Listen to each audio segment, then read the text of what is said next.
Bom pessoal, esta aula visa apresentar as bases do PIC 16F 628A e também um pouco do PIC 16F 84.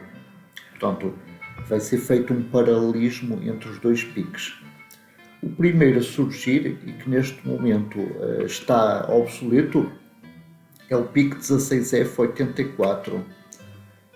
O PIC 16F 628A é uma evolução do PIC 16F 84, possuindo todos os recursos do PIC 16F 84 e mais uma panóplia extensa de recursos adicionais.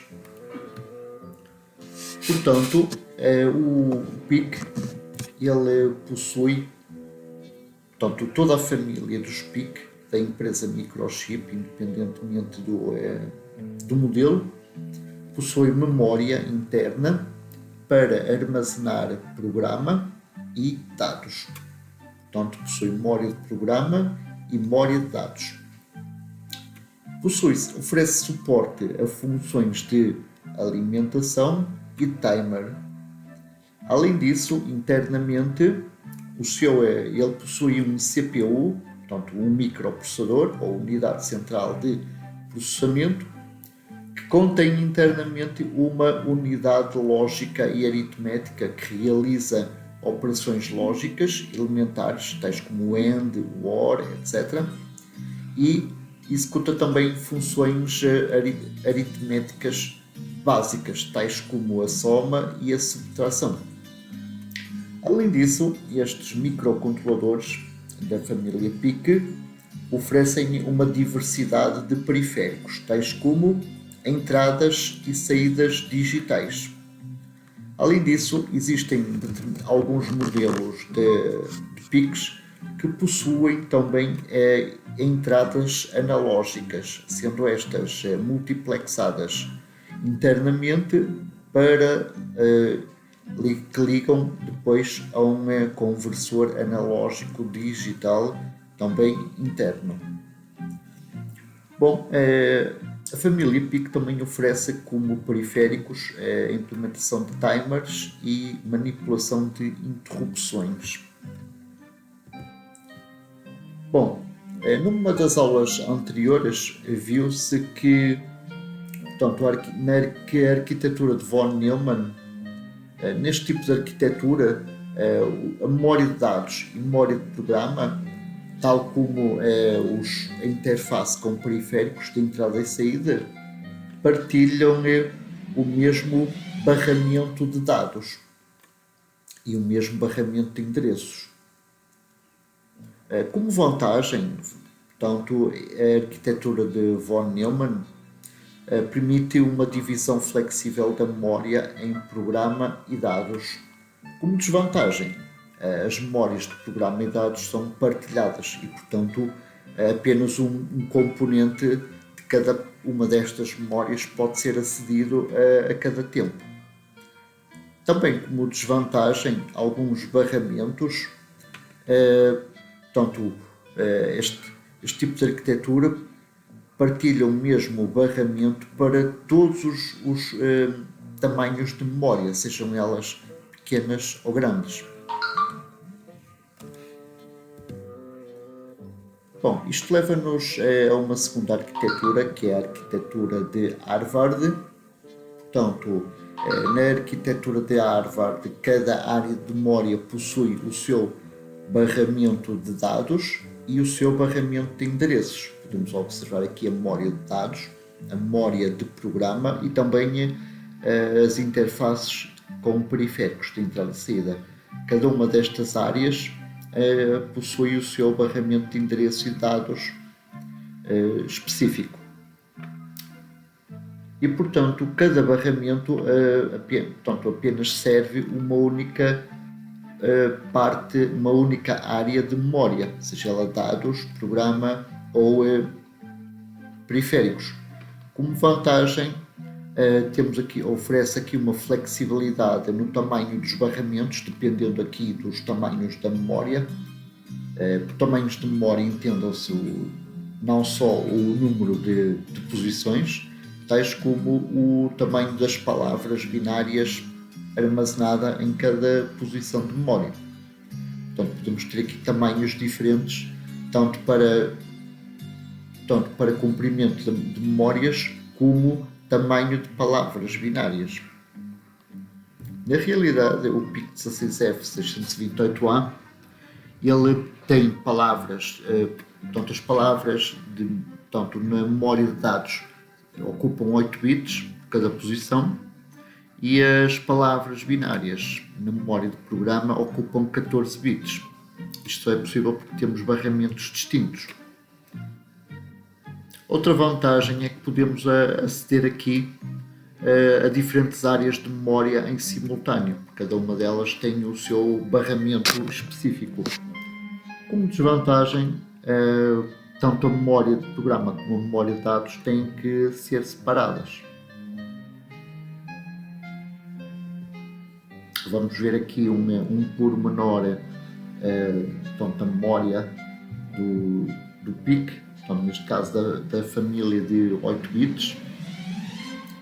Portanto, internamente temos uma memória flash, onde se grava o programa. No caso do PIC 16F84, esta memória é de 1024 posições. O PIC 16F628A possui 2048 posições. Bom, temos aqui então o barramento da memória de programa. Temos aqui o registro de instrução. Temos aqui então a nossa memória de programa. No caso do PIC 16F84, a memória de programa possui 68 posições de 8 bits. Portanto, temos aqui então o barramento de dados, a memória de dados, ok? Temos depois aqui, portanto, mais alguns componentes. Temos aqui uma stack, portanto, a stack de 8 níveis, quer dizer que temos aqui 8 posições de memória de stack. Portanto, aqui a stack destina-se à chamada de subrotinas e retorno. Portanto, aqui temos também uma área de memória de dados que pode ser gravada numa EEPROM interna. Por exemplo, vamos imaginar que temos um sistema de controle. Podemos então gravar aqui na memória EEPROM, por exemplo, os dados de configuração daquela máquina. Portanto, em resumo, a memória de programa possui então uma flash, onde o programa é armazenado, possui o Program Counter, está aqui, o Program Counter aponta para a posição de memória aqui na memória de programa, para a posição de memória da próxima instrução a ser executada. A memória de programa também possui então um bloco de stack, e a memória de dados possui o RAM File Registers, que são um conjunto de posições de 8 bits. Além disso, então, também possui também uma EEPROM. Portanto, então, vamos olhar aqui com mais detalhe então, a memória de programa. A memória de programa ela contém as instruções do programa que vai ser executado, ok?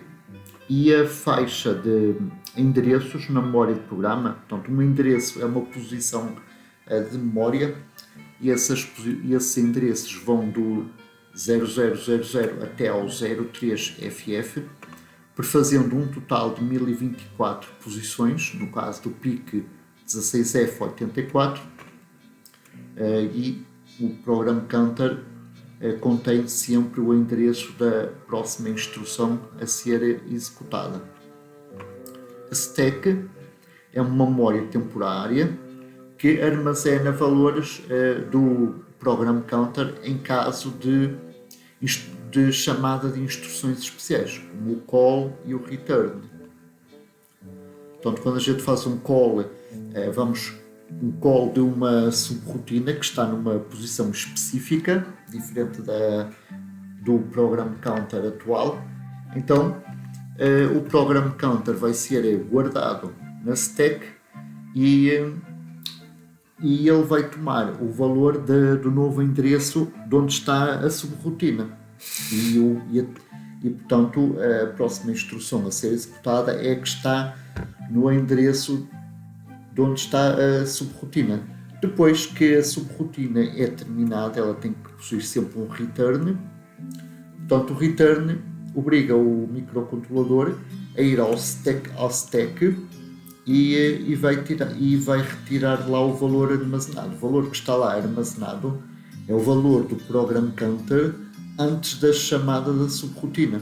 Isto vai permitir então que o programa volte ao ponto de onde estava antes da chamada do call.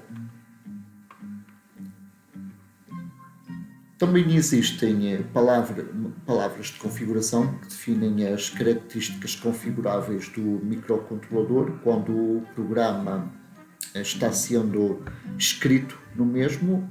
Portanto, estas palavras de configuração não são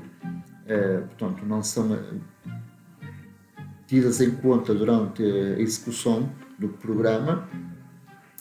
Bom, a gente viu que o PIC16F84 possui 1024 posições. O PIC16F628 possui o dobro de posições para a memória de programa.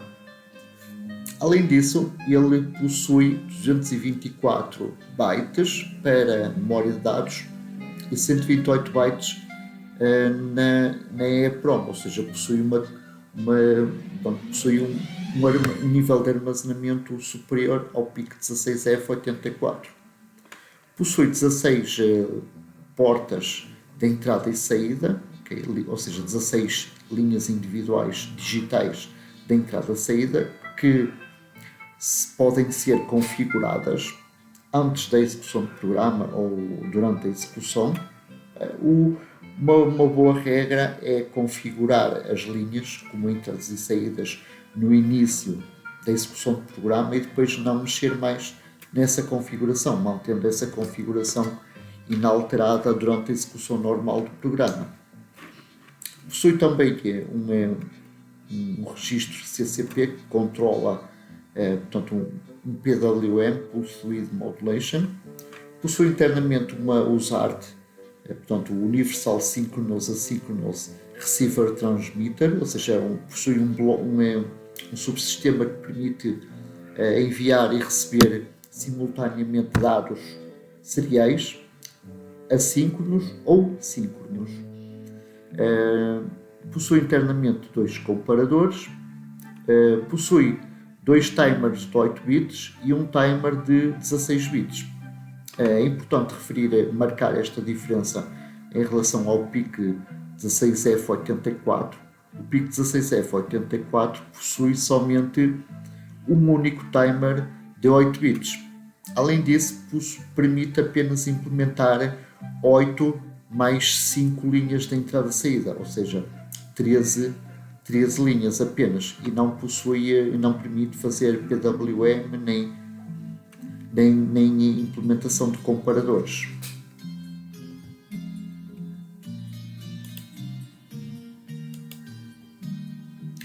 Ok, vamos ver aqui o diagrama de blocos completo do PIC 16F84, que diga-se de passagem, é muito parecido com a sua evolução. Portanto, esta parte que aqui está, portanto, isto,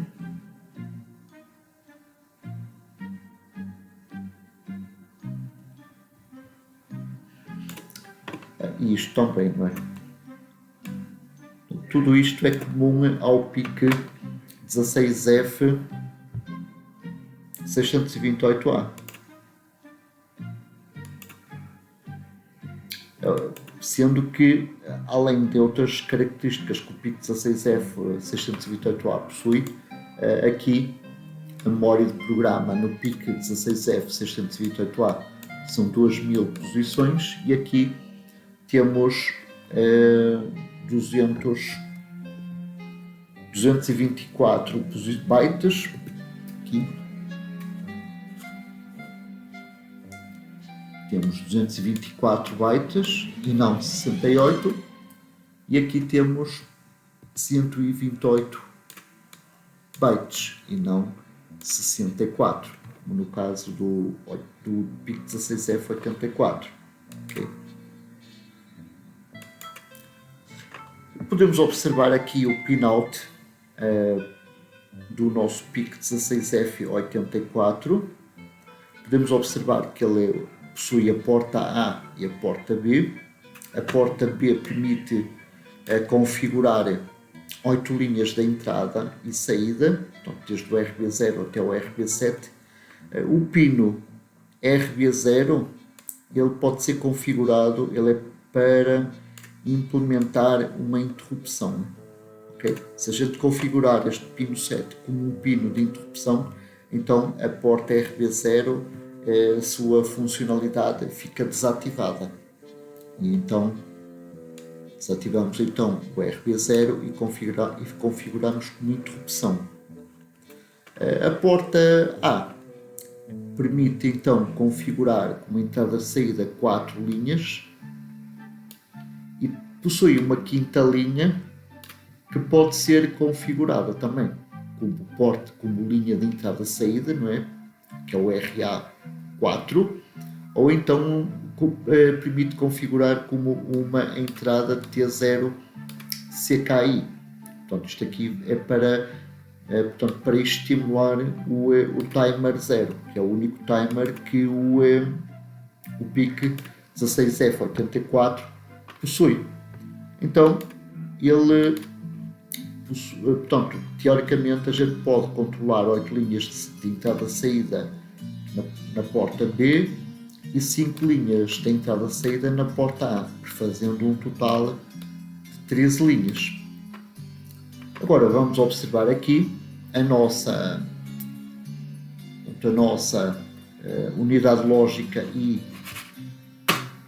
e aritmética. Aqui ela executa sempre uma operação com um ou dois operandos.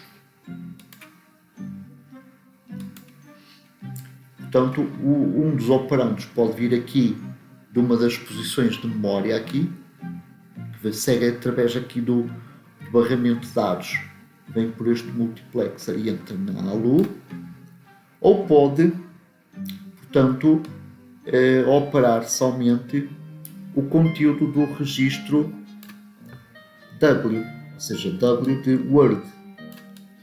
Aqui o registro Word, ele é o acumulador, funciona como acumulador do PIC. Agora, uma coisa importante, a gente podemos ter então operações de 2 operandos, como podemos ter operações de apenas um único operando. Então podemos usar este operando vindo da memória de dados, ou este operando que já está pré-carregado na memória, portanto no registro Word. Portanto, dependendo dos resultados das operações, portanto, vamos nos lembrar do conceito de flag de uma das aulas anteriores. Essas flags estão aqui no registro de status. Também temos aqui o registro de FSR, que é um registro usado para fazer endereçamento indireto. Portanto, o FSR, ele mais para a frente, ele vai ser-nos bastante útil, principalmente se quisermos implementar o conceito de array, né? Se quisermos fazer isto, A de 1 igual por exemplo, a X, não é? Seja lá qual for X, a gente depois no programa, para ir para a próxima posição de memória, aqui neste array a gente incrementa o índice, tá? E então, incrementando o índice, a gente de forma indireta está a apontar para uma nova posição de memória. Isto sem necessitarmos de usar um segundo registro. E, portanto, usando o conceito do FSR, para fazer endereçamento indireto, a gente consegue implementar o conceito de array.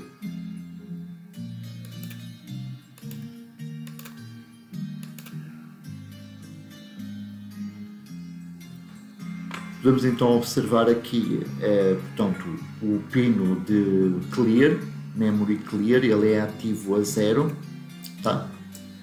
Internamente temos aqui o Power Up Timer. O Power Up Timer basicamente serve para, digamos, ligar o microcontrolador passado um determinado tempo de ligarmos de outra forma. O Power Up Timer serve para ativar o microcontrolador, pondo-o a funcionar passado um determinado tempo de ligarmos eletricamente o microcontrolador, através do VDD e do VSS.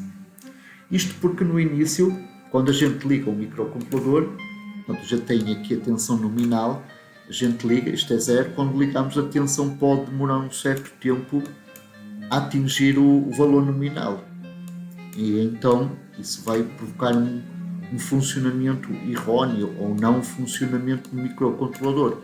Então ele internamente tem circuitos de baixo consumo que implementam este Power Up Timer, que portanto a gente liga, não é? Só passado um determinado tempo esse superior garantidamente, isto foi tudo feito, testado e retestado laboratorialmente pelo fabricante, de maneira que o tempo de contagem do timer Power Up é bastante maior que o tempo que normalmente leva a tensão de alimentação a estabelecer-se.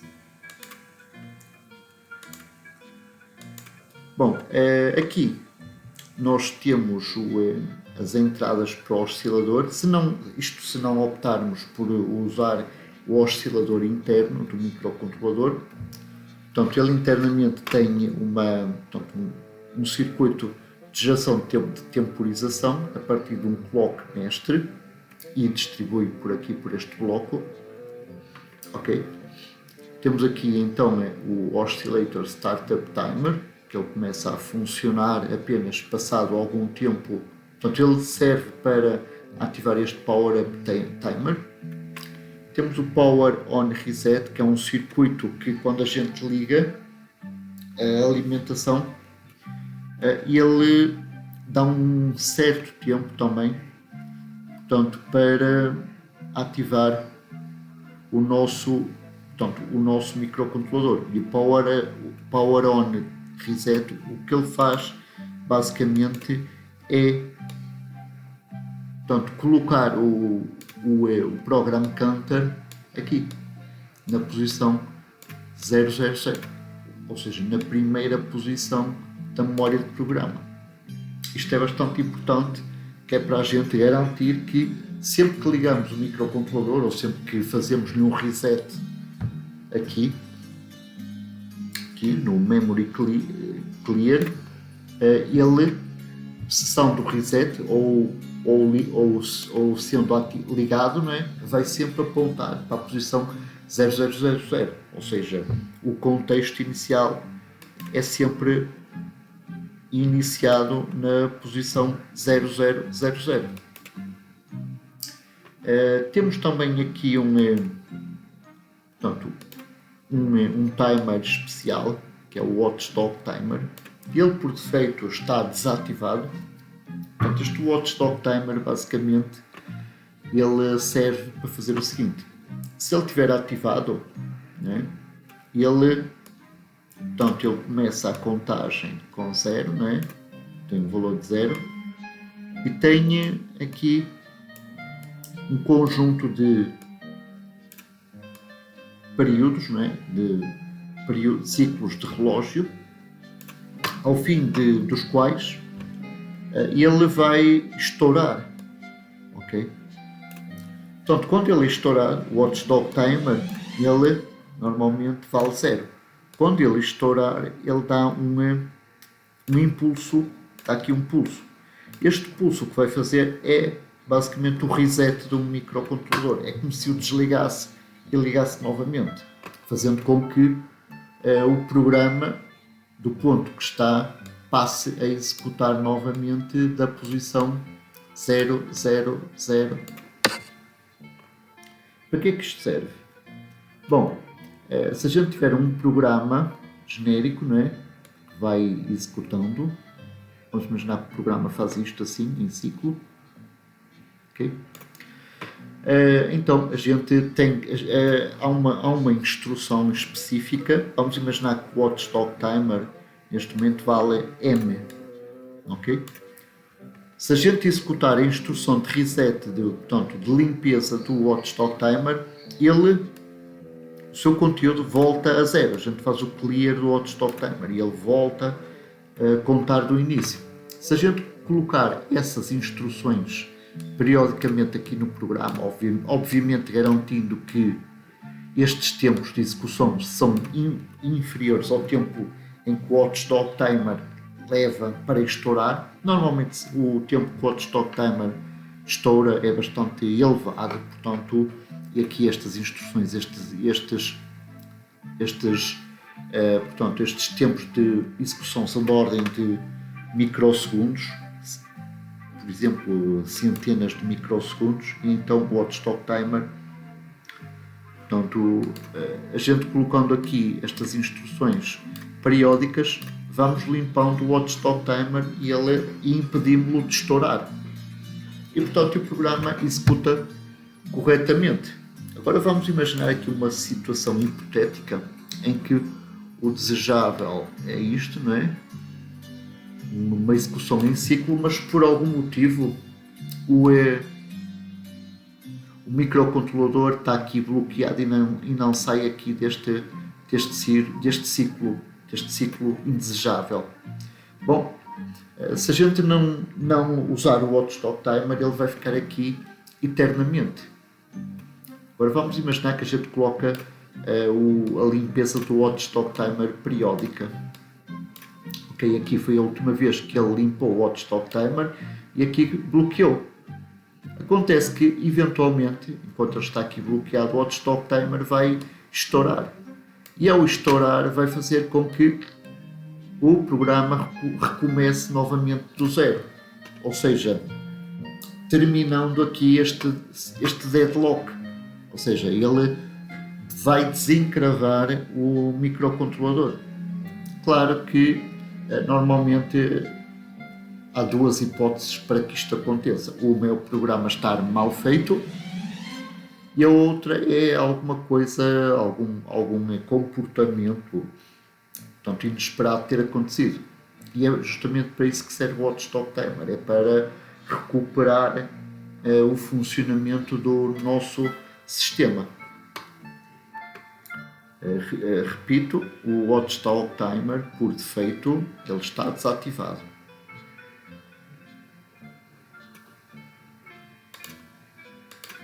Ok, vamos continuar.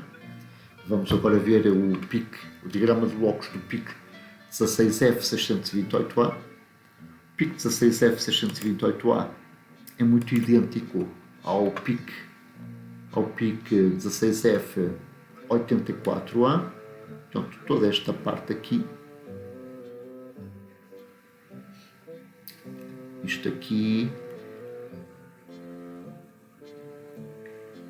é idêntico, exceto, claro, aqui o tamanho desta memória, exceto aqui que no 84 eram 1024 posições, aqui são 2048 posições, ou seja, 2 KB, 2K, aqui não é byte, que aqui são 14 bits, okay, portanto não é byte. Além disso, o 628A, o 16F84 possuía estes bits. O 16F628A é diferente do 84A nos seguintes elementos. Possui a porta A possui 3 bits a mais, ok? Podendo a gente então usar 8 linhas na porta B e agora 8 na porta A, ou seja, 16 portas de entrada e saída. Além disso, agora todos os bits da porta A e da porta B, exceto o bit 5 da porta B, todos eles são multiplexados, podendo ser então configuráveis. Bom, além disso, o PIC 16F628A tem mais estes dois componentes e então possui então aqui o comparador. Este timer 0 já estava presente no PIC 16F84, agora o 16F628A possui o timer 1 de 8 bits e o timer 2 de 16 bits. Este é o 8, o timer 0 que estava presente no 84 também é de 8. Aqui também possui uma tensão de referência para o comparador, possui aqui portanto, uma USART e ainda possui aqui um registro CCP1 para fazer o Pulse Width Modulation. E aqui podemos observar então todos os pinos eles são multiplexados. Claro que vamos imaginar que aqui o pino 1 a gente usa o RA. Bom, o RA, por defeito este RA2 e RA3, RA4 está configurado. Se a gente quiser configurar outras funcionalidades num pino, por exemplo, aqui o OSC1 e o OSC2 normalmente são usados para pendurar aqui um cristal piezoelétrico para definir a frequência de operação do nosso microcontrolador. Então, isto aqui, OSC1, OSC2, isto é configurado. Vamos ver mais à frente como é que pode ser feita essa configuração.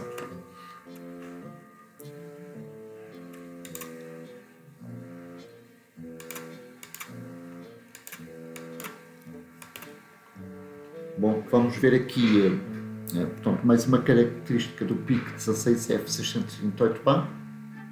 O PIC 16F628A possui um irmão gêmeo mais novo, por assim dizer, que é o PIC 16LF628A. Normalmente o F, portanto, o PIC que tem o F, possui a contrapartida LF. A diferença é que o L significa low power. Todas as características, todas as funcionalidades são idênticas, exceto a alimentação.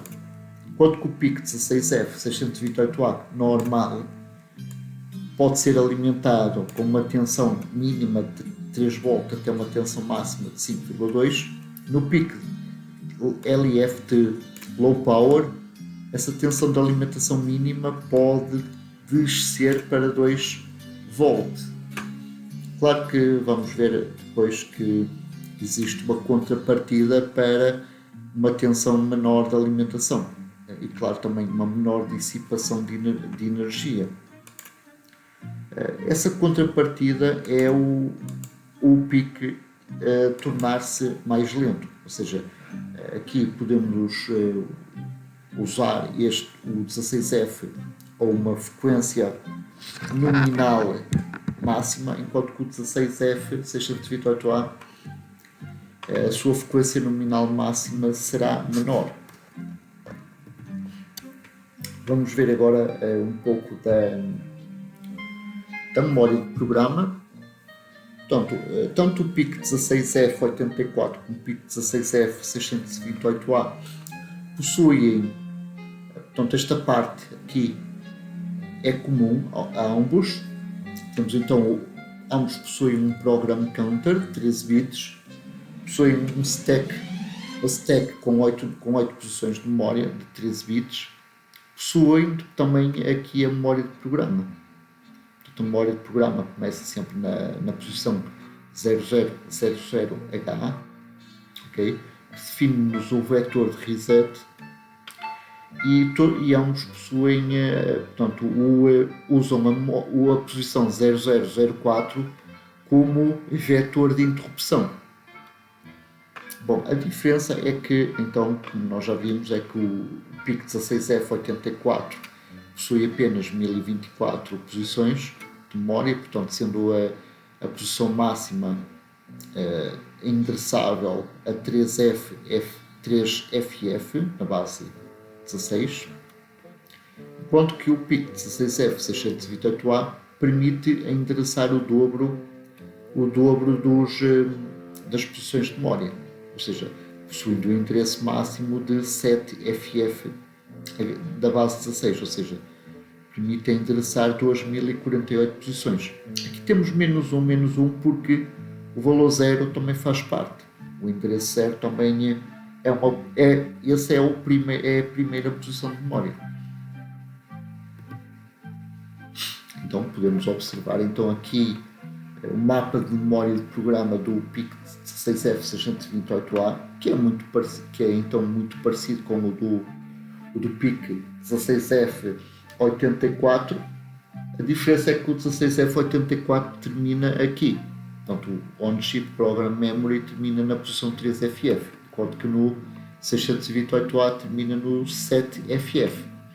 E ambos possuem o vetor de reset na posição 0 e o vetor de interrupção na posição 4.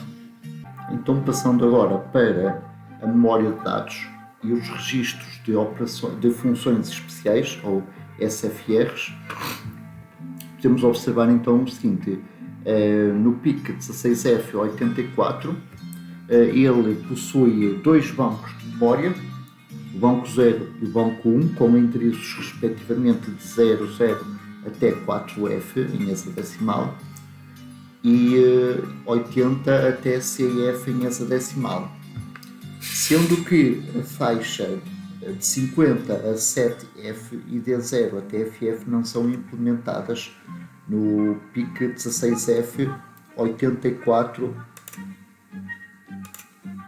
no 84 e depois na sua evolução antes do 628 no 84A.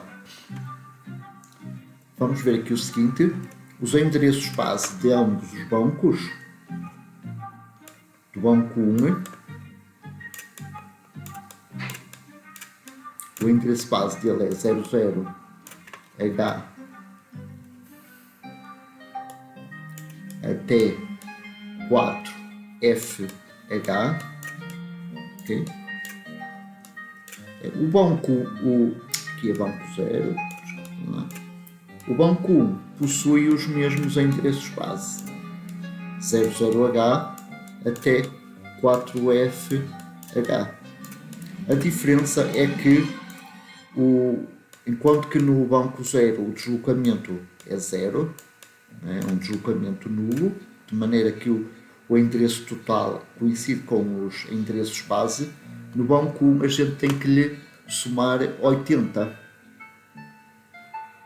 80H é o deslocamento que se acrescenta, que se soma aos endereços base de forma a obterem-se os endereços do banco 1. Portanto, o endereço base 00 somado de 80H vai dar então o primeiro endereço global do banco 1 e somando 4F a 80H obtém-se CF. Agora uma coisa importante, o PIC16F628A possui ainda mais dois bancos, o banco 2 e o banco 3,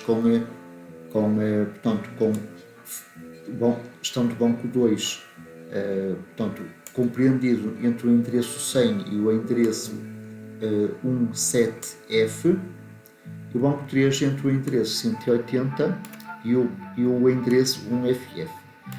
Portanto, eu aqui disse 100, aqui disse 180, mas não são valores na base 10, e sim na base 16. Só falei 100 e 180 porque é mais expedito de referir, mas não são os 100 e os 180 da base 10. Bom, portanto, aqui temos algumas diferenças. Podemos observar então aqui os endereços base.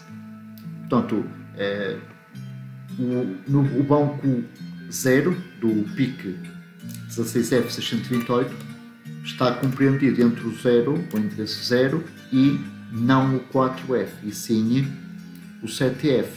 O 7F, portanto, do 50 até ao 7F, estes endereços são implementados no PIC 16F628A.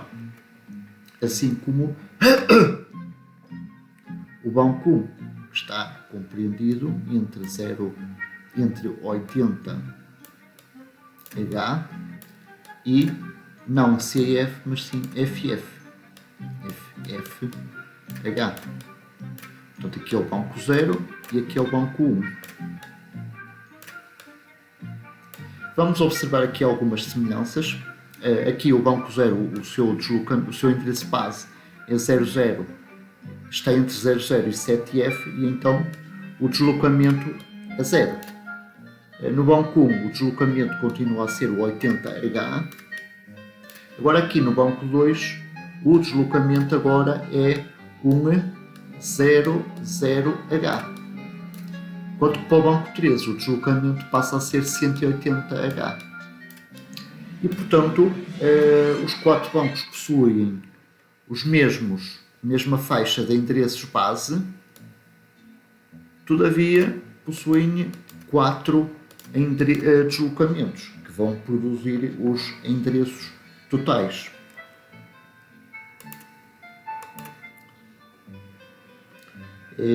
Além disso, a nossa memória de programa de dados ela é usada para armazenar variáveis e também ela é partilhada com os registros. Neste caso, designam-se registros de funções especiais, ou SFRs. Portanto, basicamente, os SFRs servem para configurar a interação entre o microprocessador, que está dentro do microcontrolador, e os periféricos.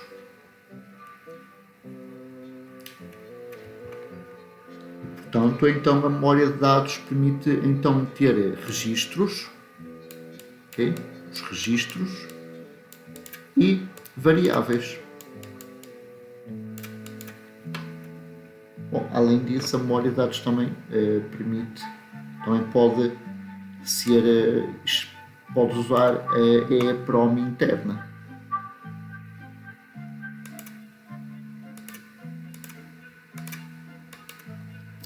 Vamos ver aqui a estrutura da memória de dados no PIC 16F84. Como vimos, este modelo de PIC só possui 2 bancos, o banco 0 e o banco 1. Podemos observar então aqui os endereços do banco 0, que vai de 0 até 1F, portanto até 4F. Temos aqui o banco 1, que começa, o primeiro endereço é o 80, portanto é o 00 mais o deslocamento, que é o 80, e vai por aqui abaixo.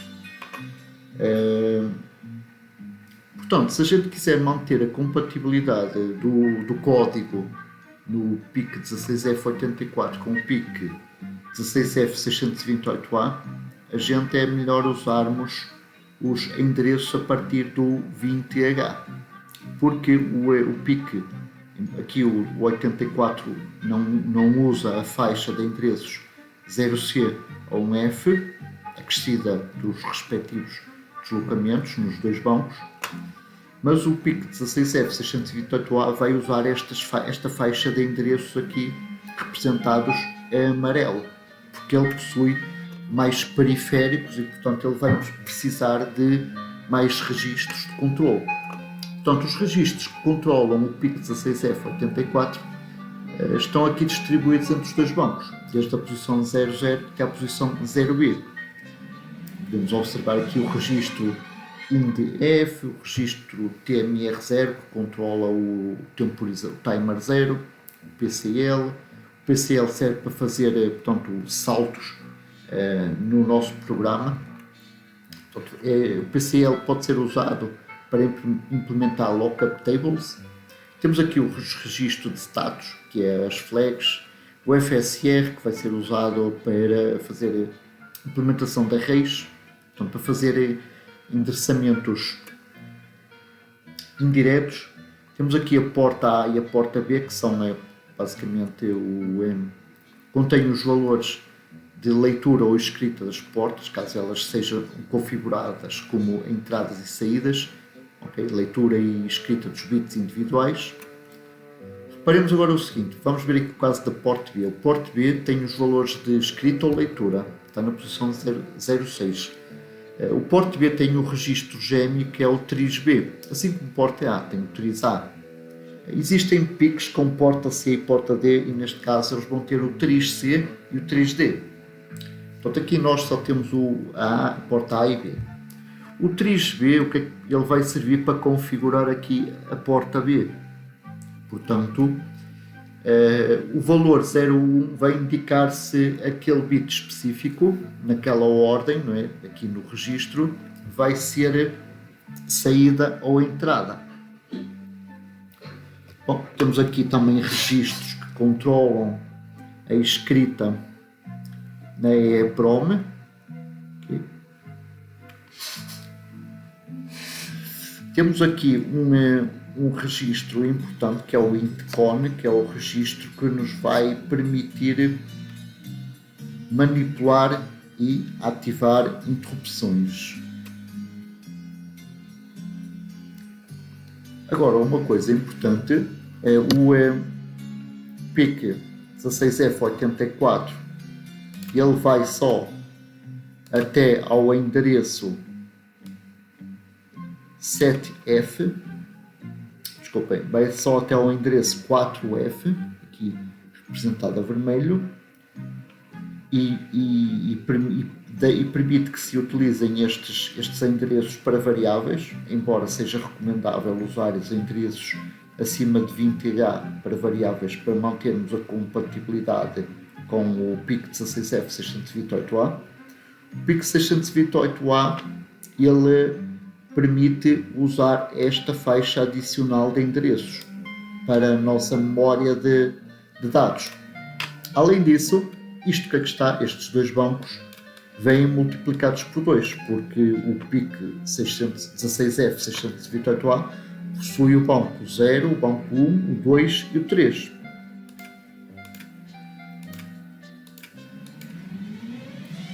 Podemos observar aqui mais em detalhe alguns dos registros de funções especiais do PIC 16F84. Podemos observar aqui o TMR0, que é então o Real Time Clock Counter. Este aqui é o contador. Vamos ver aqui o caso então do PCL. O PCL representa os 8 bits menos significativos do Program Counter. Portanto, vamos supor então que o Program Counter aponta para uma determinada posição e que nessa posição a gente tem uma instrução que adiciona um determinado valor ao PCL. O que vai acontecer é que o Program Counter ele vai ser incrementado do valor que a gente somou aqui ao PCL e, portanto, a gente com isto consegue desviar o fluxo de execução de um programa. Portanto, vamos imaginar que ele aponta aqui para esta posição e aqui a gente incrementa, aqui a gente soma um determinado valor ao PCL, né? Temos uma instrução para fazer isso. Vamos, por exemplo, pôr aqui mais 7. O que vai acontecer é que o Program Counter está a apontar então para esta instrução. Depois de executar esta instrução, ele vai apontar para, não para PC mais 1, mas para PC mais 7. Ou seja, a gente vai conseguir desviar a execução do programa para uma nova posição de memória. Ou seja, faz com que ele salte, com que ele deixe de executar 6 instruções atrás. Portanto, isto é muito útil se a gente quiser implementar uma lookup table. Vamos ver em aulas mais à frente. Vamos ver aqui então a porta B. A porta B possui aqui então 8 bits, podem ser configurados como entradas e saídas, sendo que o bit 0 da porta B pode ser usado como interrupção. Os 5 bits menos significativos da porta A somente esses são utilizados. Os 3 mais significativos não são usados no PIC 16F84. Podemos observar aqui então o triz A e o triz B, que são os registros gêmeos. Portanto, aqui o triz B indica a direção de escrita ou leitura de cada um destes bits da porta A, B. Aqui o triz B, triz A, configura os 5 bits menos significativos, como é de esperar. Aqui, nesta coluna, temos os valores que, por defeito, quando o microcontrolador, quando ele liga pela primeira vez, quando temos o Power On Reset, podem valer zeros ou uns, ou simplesmente serem indiferentes os seus valores. E se isso acontecer, depois temos que ter cuidado de inicializar os registros, porque pode causar inconsistências na execução do programa. Os tracinhos significam que estes bits não são usados. Os bits que têm traços não são usados. E pronto, temos aqui vários registros. Temos aqui o INTCON, que é o registro de interrupção. Temos aqui este bit, o GAE, que é o Global Interrupt Enable. Se este bit for 0, todas as interrupções estão desativadas por defeito, de forma global. Depois podemos ativar interrupções individuais. Aqui, esta, o EE, o TOI-E, o RBI-E, ou seja, tudo que termina por E significa Enable. Portanto, aqui o INT também. Portanto, tudo que termina em E é Enable, portanto, permite ativar ou desativar. E tudo que termina em F, por exemplo, aqui o TOIF, o INTF, o RBIF, é uma flag que indica, caso haja uma interrupção, vai-nos dizer, vamos imaginar que a interrupção que deu origem, portanto, ao desvio do programa foi a interrupção INT, aqui no pino 0. Aqui o TOIF vai valer 0, o RBIF vai valer 0 e o INTF vai valer 1, indicando que foi uma interrupção externa tipo INT que deu origem ao salto para a posição 4. Portanto, sempre que temos uma interrupção, independentemente de qual seja, o programa vai sempre saltar para a posição 4, que é o vetor de interrupção. E é aí que nós vamos ter depois que descodificar que tipo de interrupção é que ocorreu, caso tenhamos previsão de mais que uma interrupção. Quando é só uma interrupção, não é preciso o flag para nada, a gente já sabe qual foi a interrupção que ocorreu. E também aí, nessa parte do código, vamos ver adiante, que se vão tomar as medidas necessárias para impedir que ocorra uma outra interrupção quando a gente está a atender uma interrupção. Caso contrário, o microcontrolador pode baralhar-se. Então, temos aqui vamos ver aqui também mais um registro de status. Vamos ver aqui o Z, que esta flag é flag de 0. Quando ela é ativada, significa que o resultado lógico ou aritmético foi 0. Quando temos aqui a flag de carry, quando ela é ativada, significa que houve um transporte. Por exemplo, se a gente somar 255 com 1, o resultado será 256. Mas o resultado na realidade vai ser 0. O que vai acontecer é que a flag de carry ou de transporte vai ser ativada. Já agora, esta flag de transporte também pode ser ativada no caso de ocorrer um empréstimo numa subtração. E pronto, temos aqui um conjunto de registros que depois vamos ver, estudá-los mais em detalhe em aulas mais avançadas. Aqui temos portanto, a memória de dados do PIC 16F628A.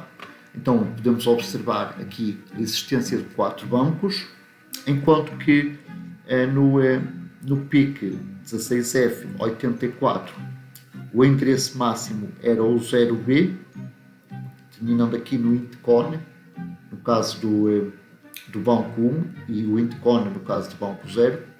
É interessante observar, aqui à frente vê-se melhor, vamos ver aqui o INTCON. Há bancos que espelham o mesmo registro. Quer dizer que a gente pode alterar. Vamos imaginar que eu vou alterar um bit aqui no INTCON e neste momento estou a apontar para o banco 0. Se eu mudar para o banco 2, eu posso alterar o registro à mesma, porque trata-se do mesmo registro. Claro que, por exemplo, aqui no caso do porte B, o porte B é porte B no banco 0 e triz B no banco 1. Curiosamente, torna a ser porte B no banco 2 e triz B no banco 3. Isto porquê? Porque a gente temos que, se a gente quiser usar um registro específico de um banco, vamos ter que mudar para esse banco. E então, portanto, existem bits de configuração, o RP1 e o RP0, conforme o seu valor, não é? Temos aqui 4 combinações, porque são 2 bits. Conforme o valor seja 00 até 1, a gente está a apontar para o banco 0, 1, 2 ou 3. Okay? Agora, um cuidado especial aqui nos registros de uso especial para as variáveis. Vamos agora observar aqui esta parte a roxo. Portanto, aqui no caso do PIC16F628A, temos aqui posições de memória, okay? Memória de dados, que implementam registros que não existiam no PIC16F84. Portanto, no PIC16F84, estas posições de memória podiam ser usadas como variáveis do programa. Por essa razão é que se recomenda que o código aponte para a partir da posição 20H para os códigos serem equivalentes e serem implementados em ambos os microcontroladores sem haver problemas de compatibilidade. Bom, aqui podemos então observar aqui uma panóplia de novos registros. Temos aqui o PIR, o PI. Isto aqui, o PIR e o PI servem para portanto, controlar o timer 1. O timer 1 é de 16 bits, okay? TMR1 low, TMR1H, okay? Portanto, ele tem então 2 bytes, não 2 bits. Perdão. Temos aqui o T1CON, também controla o timer 1. Temos aqui o timer 2, que é de 8 bits apenas, e o T2CON, que controla o timer 2.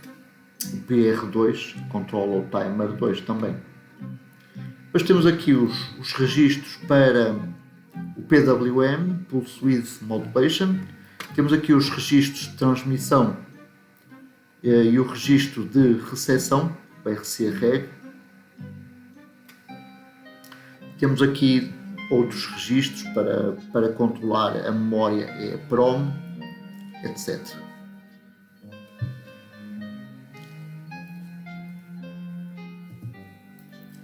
Então podemos então observar aqui um detalhe dos registros SFRs presentes no banco 0 do PIC16F628A. Portanto, os endereços base vai do 00 até ao 1F. Portanto, no caso do PIC16F84, o endereço base, o último endereço base dos dois bancos é o 0B. No caso do PIC16F628A, o último endereço dos 4 bancos, o último endereço base é um FH. Então, todos estes registros no banco 0, desde o IND-F até o IND-CON, são comuns aos dois microcontroladores. A partir do endereço 0CH, no banco 0, 1, 2, 3 e 4, portanto aqui temos só o banco 0, não é? Estes registros aqui são apenas específicos do PIC 16F628A. Portanto, então a gente já viu que possuímos aqui uma série de timers. Então, um timer de power-up, que é para ativar o microcontrolador só passado um tempo depois da gente ter ligado eletricamente o microcontrolador. Temos aqui um oscilador que controla esse timer. Temos também aqui um registro de descodificação de endereço, de instrução. Portanto, o microcontrolador extrai uma instrução da memória, ele tem que saber para que é que aquilo serve. Isso é feito usando o registro de descodificação e controle de instrução. Temos aqui o Power On Reset, que é o circuito então que nos faz o reset do microcontrolador quando a gente o liga, que controla estes dois bloquinhos aqui, o oscilador e o Power Up Timer. E temos também aqui o Watchdog Timer, que já foi referido anteriormente. Todos estes registros eles estão ligados aqui a um gerador de timing, que pode usar um oscilador interno ou oscilador externo. Existem diversas opções de oscilação, depois vamos ver adiante. E temos aqui então um pino em hardware que pode ser configurado para ser usado, que é o Memory Clear. Sempre que a gente coloca este pino a 0, o microcontrolador faz reset. Bom, uma vez mais, vamos ver aqui um detalhe da nossa unidade lógica e aritmética. Ela pode operar com apenas um operando, sendo o operando proveniente aqui da memória de dados, ou proveniente aqui do Word Register, do nosso acumulador. Se a gente optar por fazer uma operação de 2 operandos, temos obrigatoriamente de usar sempre o Word Register. E o resultado das operações pode ser opcionalmente guardado no Word Register, que é funcionando então como acumulador, ou pode ser guardado diretamente numa posição de memória, numa variável específica do nosso programa. E todas estas operações são de 8 bits. Os operandos são de 8 bits. Se a gente quiser fazer operações de 8 bits, com mais de 8 bits, teremos que escrever código específico para isso, combinando operações elementares de 8 bits. Bom, já vimos então que o PIC 16F84 permite então configurar 8 linhas com uma entrada e saída e uma com uma interrupção externa na porta B e 5 linhas na porta A, podendo usar o bit 4 para controlar o timer 0. Portanto, temos porta A, porta B, entradas e saídas digitais, uma entrada para o timer no bit 4 da porta A, uma interrupção externa, sinal de interrupção externa no bit 0 da porta B e não quero mais referir que cada um destes pinos, neste caso o RB0 e o RA4, para selecionar o tipo de função que é, e depois para caso a gente selecione o RA4 o RB0 e juntamente com os outros pinos podemos configurar depois como entradas e saídas usando os SFRs. Vamos ver aqui como é que uma estrutura básica de um programa. Portanto, a programação é feita em assembler. Portanto, aqui temos uma estrutura básica do nosso programa. Temos aqui o list, temos aqui um include, que vai incluir todas as definições referentes ao nosso microcontrolador. Por exemplo, usando código de máquina, em assembler. Por exemplo, se eu algures escrever intcon, na realidade isto aqui tem um valor numérico, e intcon, tmr0 tem outro valor numérico diferente, que é a posição de memória onde ele está armazenado. Claro que eu não sou obrigado a saber esses números de cor, então para isso tenho aqui o include do microcontrolador que está a ser usado. Então a gente não precisa decorar números e sim simplesmente usar nomes. E no código temos também a diretiva org, que vai indicar a posição de memória da instrução imediatamente seguinte a esta diretiva. Temos também a possibilidade de definir constantes e todo o código termina com a palavra end. Vamos ver aqui um exemplo. Podemos então observar aqui o list, que o include p16f628a.inc. Portanto, este arquivo ele contém uma série de definições para não precisarmos de estar a decorar números. Seguidamente temos as definições específicas do processador, começadas por underscore config. Depois temos aqui várias opções, todas elas I, significando isto, cada uma delas é um bit. Por exemplo, aqui esta definição da _WT_off configura o microcontrolador para desativar o hot stop timer. Por exemplo, aqui _hs_os configura um microcontrolador para usar um relógio externo de cristal. Aqui _mclre_on,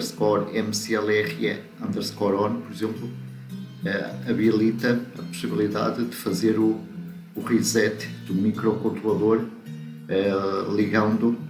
mudando o estado deste pino MCLRE. Bom, temos então aqui a definição de variáveis. Vamos chamar meu registro 1, meu registro 2 e meu registro 3. Então, ao invés de colocar no código 020, sempre que me quiser referir à posição de memória 020, coloco o meu registro 1 e por aí adiante. Seguidamente temos aqui o vetor de reset. O vetor de reset é sempre na primeira posição de memória, ou seja, na posição de memória 0, e por isso só tem aqui o org 0. Seguidamente temos aqui um goto início, que é opcional. Caso o programa seja mais complicado, se for um programa simples, podemos colocar logo aqui o código. Isto, obviamente, caso a gente não configure interrupções. Que nesse caso, então aqui o goto, ele vai fazer com que o programa desvie aqui do vetor de interrupção. O vetor de interrupção está localizado na posição de memória 04 hexadecimal. E é aqui que a gente vai lidar com interrupções. E normalmente temos aqui um retfile para retornar daqui do vetor de interrupção. Então aqui nós temos aqui o início, então aqui o início é um tag. Portanto, é uma posição de memória específica que vai ser atribuída pelo compilador. Então aqui esta instrução move LWB seguido 8 ohms vai estar localizado na posição de memória início atribuída pelo compilador. E pronto, temos aqui então o nosso código principal. E aqui temos goto início, significa que aqui vão executar estas duas instruções e seguidamente o microcontrolador vai voltar novamente aqui para o início e vai voltar a executar esta instrução. Ou seja, vamos ter estas duas instruções a serem executadas em ciclo infinito. E o código então termina com end. Agora vamos imaginar que eu tinha aqui 100 variáveis. Ia colocar aqui 100 números. Bom, essa é uma hipótese. A hipótese mais expedita é fazer o seguinte: definir blocos de variáveis, portanto, se a bloco, e portanto a primeira posição é definida na posição 20 hexadecimal. Okay. Depois colocam-se aqui em sequência os nomes das posições de memória e portanto as posições, os endereços vão ser atribuídos sequencialmente. 020, né? 20 hexadecimal, 21 hexadecimal para o segundo e assim sucessivamente. E pronto, temos aqui então o este código é equivalente ao anterior. Claro que aqui, com 3 registros, é relativamente simples a definir variáveis, mas de qualquer forma, mesmo com poucos registros, é melhor usar-se o cblock, porque assim não há engano. Porque a gente pode se enganar a digitar aqui o número, não é? E assim não há engano. Aqui é 20, 21 e 22. Vamos agora ver os tipos de instruções que o microcontrolador possui e também vendo aqui um pouco a sua estrutura do código, do seu código de máquina, isto é, dos blocos de zeros e uns.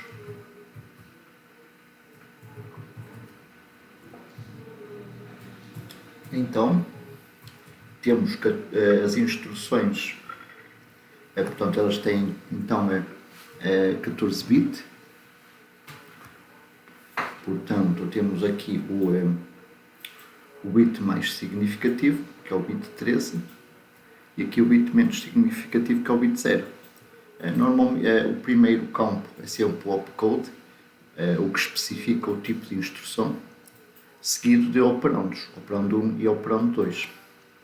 Operando 1 e operando 2 quando existe uma operação de 2 operandos. Quando a operação é só de um operando, só temos aqui o operando 1. E portanto a sequência de bits, desde o mais significativo até ao menos significativo, representa o código da máquina. Existem 4 tipos de instruções: as instruções orientadas ao byte, as instruções orientadas ao bit, as instruções de operações de literal e control e as instruções de call e goto, ou de chamada. Começando então aqui pelas instruções orientadas ao byte. Então, os 6 bits mais significativos denotam aqui o opcode, portanto, do bit 8 até ao bit 13 temos o opcode. Seguidamente, o bit número 7 indica o destino da operação, portanto, D igual a 0 se o destino for o word register e é igual a 1 se for portanto, uma posição de memória na memória de dados. Isto é. Depois temos aqui o endereço do destino na memória de dados. Vamos então ver aqui um exemplo. Aqui o addWF, ele vai somar aqui este file register com o conteúdo do word register e vai colocar o resultado. Vamos então ver aqui um exemplo. Aqui a instrução addWF f,d. Portanto, aqui a gente vai somar o conteúdo deste file register com o word register e colocar o resultado no destino, especificado pelo que aqui está. Então, aqui no primeiro exemplo, addWF fsr,w, vamos somar o conteúdo do fsr com o word register e colocar o resultado no registro, no word register. Okay, então aqui, graças àquele include, não é, PA16F 628A, aqui a gente coloca W, ao invés de colocar 0. Por acaso aqui o W é fácil de decorar, mas outros valores não. Então aqui, se antes da execução o word register continha 17H e o FSR C2H, depois de somarmos estes dois valores, o resultado será D9 e o D9 vai ser colocado no word register. Então o word register, depois da instrução executada, passa a conter o valor D9. E o FSR ele mantém-se inalterado. Bom, se tivermos aqui agora neste segundo exemplo, addWF, meu registro 1,w, portanto o meu registro 1 é um file register que eu defini no código, não é?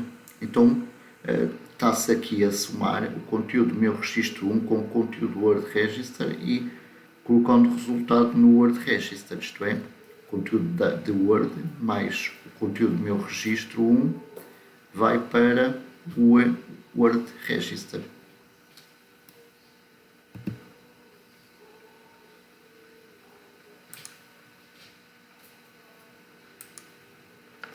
Bom, temos então aqui uma tabela com todas as instruções orientadas ao byte. Podemos observar que elas são portanto, elas são instruções aritméticas e lógicas também de deslocamento. Temos aqui soma, clear, portanto clear é para fazer o valor igual a zero, complemento, decremento, incremento, etc. Podemos então aqui observar os códigos de máquina destas instruções todas. Também as flags que são afetadas pelo resultado das operações. Por exemplo, se a gente somar, por exemplo, 255 com 1, portanto, o resultado será 256. Portanto, o resultado na realidade é 0 e vai haver o transporte de 1 para a flag de carry. E, portanto, então o Z, o resultado, vai ativar a flag Z e ativar a flag de carry, porque 255 mais 1, o resultado em 8 bits é 0 e não 256, que precisaríamos de 9 bits. E por seu lado, o move transporte, a flag C ativa-se. E então temos aqui outros casos. Aqui então temos os valores por defeito do código de máquina 0, 1. Temos aqui os file register, precisamos de 7 bits, não é, para a memória de dados, para endereçar todas aquelas posições no microcontrolador. E também, aqui não está representado, mas também tem está aqui os valores que são indiferentes, portanto vale ser 0 e 1. O que não está representado são os bits que não são usados, e esses também são indiferentes. Vamos agora às instruções orientadas ao bit. Portanto, os 4 bits mais significativos codificam o opcode. Seguidamente temos 3 bits que nos indicam a posição num determinado registro, especificado por este número aqui, por este endereço. Okay. Vamos ver aqui alguns exemplos. Por exemplo, BCF F,B, que esta instrução ela vai limpar, isto é, limpar o bit número B do registro F, isto é, vai fazer com que esse bit seja igual a 1. Vamos ver aqui um exemplo. BCF, meu registro 1,5. Vamos imaginar que antes o meu registro 1 era constituído por 8 1s. Então, depois de executar esta instrução, o quinto bit, então, na realidade é o bit número 6, portanto é o 0, 1, 2, 3, 4, 5, 6. Portanto, este bit, o sexto bit, não é? Que é o bit número 5, vai ser desativado, vai ser limpo. Portanto, aqui o primeiro é o bit 0, este aqui é o bit 7. E, portanto, a gente, para representar um número de 0 a 7, precisamos de 3 bits. Portanto, 0, 0, 0 e o 1, 1, 1 para 7. Essa é a razão de termos aqui 3 bits. E aqui são os 7 bits usados para endereçar os file registers na memória de dados.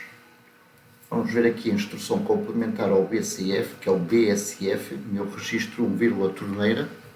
Vamos imaginar que a gente colocou no código torneira EQ5. Então, o que esta instrução faz é setar o bit número 5 do meu registro 1. Ok? Então, se eu aqui tivesse 8 zeros, então aqui iria ocorrer a situação complementar. O bit número 5 iria ser setado, feito igual a 1. Temos então aqui a tabela com todas as instruções orientadas ao bit. Depois podemos observar aqui uma instrução de clear e outra de set. Temos aqui duas instruções que fazem uma comparação, vão fazer um teste de bit e vão saltar a instrução seguinte caso o teste tanto seja 0 ou seja 1, respectivamente. Temos aqui os códigos binários das instruções. Estas instruções não afetam o estado, as flags de estado. Vamos agora ver instruções de literais e de controle. Literal é como o próprio nome diz, é literal, é o número. Então, os 6 bits mais significativos codificam o opcode, o tipo de instrução que é, e os 8 bits menos significativos, o literal, o valor numérico. Vamos ver aqui o caso do add LWK. Portanto, esta instrução vai pegar no número K, que está aqui, literal, e somá-lo com o word register e vai colocar o resultado no próprio word register, que é aqui o add, temos aqui o L de literal. Vamos ver aqui um exemplo, ADLW 15 hexadecimal, sendo o conteúdo do word register era 10 hexadecimal, depois da execução desta instrução 15 mais 10 é 25 hexadecimal e esse resultado vai ser colocado no word register. Vamos ver aqui outro exemplo, ADLW0xFF, ok? Então vamos imaginar que o word register antes da execução valia 10 hexadecimal, então depois da instrução da execução o resultado vai ser 0F, ou seja, vai ser 15 na base 10. Como é que isso é possível? Bom, isto já foi referido anteriormente. Portanto, FF mais 0x10, portanto, FF mais 10 hexadecimal dá o resultado da soma são 271 na base 10.